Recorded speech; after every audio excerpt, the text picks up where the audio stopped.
BTR ओनसोलाव थानाय बिफां-लाइफां सम्पदफोरखौ रैखाथि होनाय आरो फेहेरनायाव गोनांथार बिबान लानानै गोख्रों खामानि मावगासिनो मावफुं सोद्रोमा रनजित बसुमतारिया जर'खायै बिटिआर ओनसोलखौ सोमखोर मिथिंगा खालामनायनि नोजोरजों बिटिआर सरकारनि हाग्रा बिफाना दासान्दि गोनां हाबाफारिखौ लादों।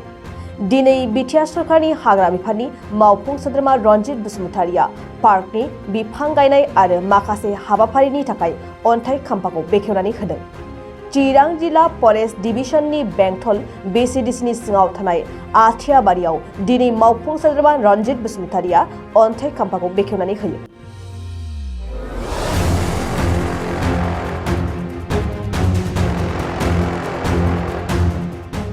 बिटिआर ओनसोलाव थानाय बिफां-लाइफां सम्पदफोरखौ रैखाथि होनाय आरो फेहेरनायाव गोनांथार बिबान लानानै गोख्रों खामानि मावगासिनो मावफुं सोद्रोमा रनजित बसुमतारिया जर'खायै बिटिआर ओनसोलखौ सोमखोर मिथिंगा खालामनायनि नोजोरजों बिटिआर सरकारनि हाग्रा बिफाना दासान्दि गोनां हाबाफारिखौ लादों।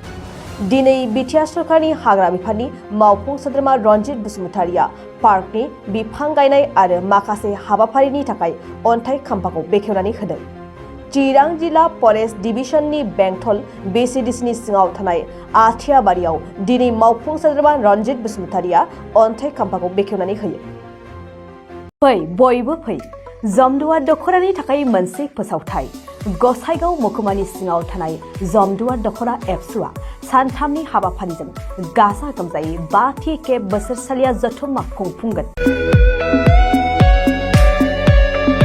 फैगौ नबेम्बर दाननि 6, 7 आरो 8 खालारखालि सानथामनि मेहेरगोनां हाबाफारिजों गाजा गोमजायै खुंफुंगोन। मख'नो गोनांदि खुंफुंनो गोनां जथुम्मायाव बायदि मेहेरगोनां आयदाफोरबो लाफानाय जादों। बेबायदिनो भलिबल, काबादि, खन्थाइ आवरायनाय, लिरनाय बायदि दिन्थिफुंनाय आयदाफोर लोगोआव जांख्रिथायारि देंखोगिरि दैख्लं खुंगुर बसुमतारी देंखोमु 1, 2, 3 मेथाइ खननाय बादायलायनायबो लानाय जागोन। फारि बायदियै देंखोमु 1, 2, 3 मेथाइ रोजाबनायाव दख'रानि बेन्दोंआव थानाय गामिफोरनिफ्राय 14 बोसोरनिफ्राय 30 बोसोरसिमनि गेजेराव थानाय बिजाथिफोरा मेथाइ रोजाबगिरिफोरा बादायलायनायाव बाहागो लानो हागोन। मोनाबिलिनि हारिमु बादायलायनायाव गाव गावनि रोंगौथिजों बिजाथिफोरा बाहागो लानो हागोन।